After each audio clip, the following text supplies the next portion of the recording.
A Catholic hospital in Toledo, Ohio. A murder happened here, and the church spent 2 decades pretending it didn't. You're about to watch a priest walk toward a woman he's already decided to kill. Her name was Sister Margaret. She worked in this chapel every day. She had no idea what was coming. One woman going about her morning. One man who'd already made up his mind. This is what happened next.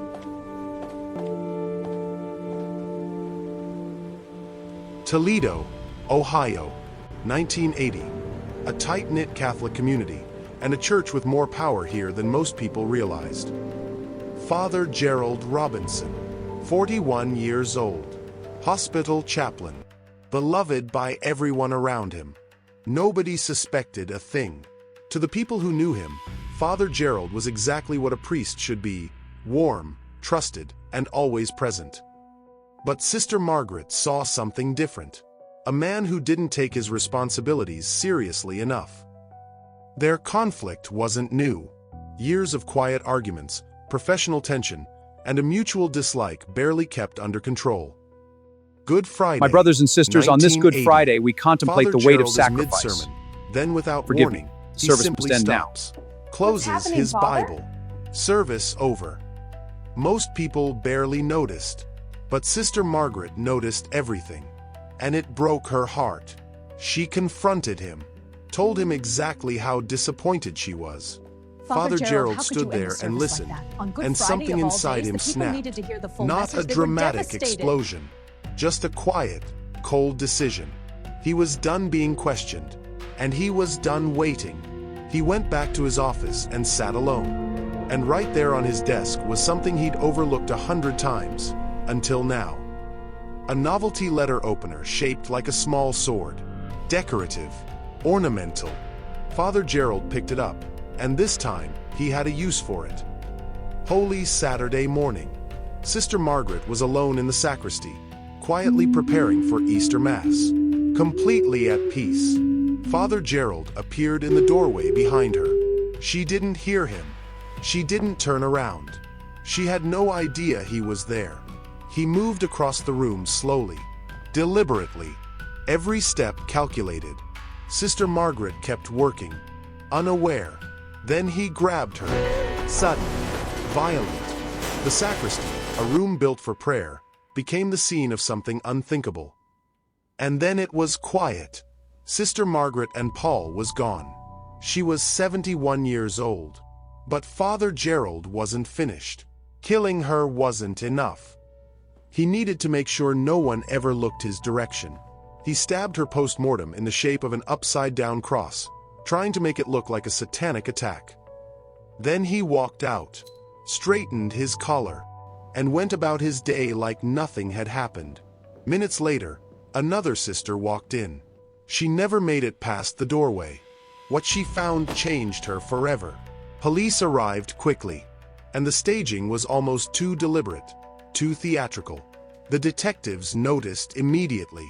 They searched Father Gerald's quarters and found the sword letter opener in a drawer. The detectives looked at each other. That was basically that.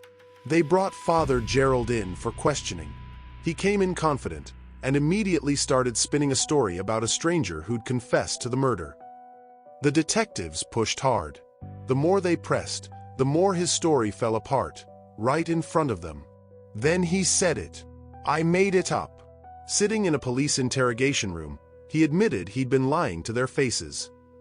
The next day, hours of questioning. A confession was seconds away. Father Gerald was cracking. And then, someone knocked on the door. The deputy police chief, standing in the hallway with a high-ranking Monsignor. Neither of them leaving without Father Gerald. The Monsignor walked in, put his hand on Father Gerald's shoulder, and ended the interrogation on the spot. Father Gerald walked out of that police station a free man. The detectives watched through the glass as he simply left. Then the deputy chief collected every note from every interview, took them, walked away. The evidence was gone. Father Gerald was quietly transferred to another parish. No charges, no consequences. The case went completely cold. Then in 2002, the Boston Globe published something that would change everything. Exposing decades of abuse cover-ups inside the Catholic Church. Within a year, it went national. Thousands came forward. The Church's reputation took a blow it never fully recovered from. As new documents expose decades of systemic abuse and cover-ups within the Catholic Church hierarchy. In 2003, a woman in Toledo testified before a diocesan review board, naming Father Gerald Robinson as one of her abusers. The diocese decided she wasn't credible, but someone inside that room made a very different decision. Her letter was quietly forwarded to the county prosecutor's office. One anonymous act, and everything began to unravel. Prosecutors pulled the thread, and when they got to Father Gerald, they found a 1980 murder case sitting there, unsolved and forgotten.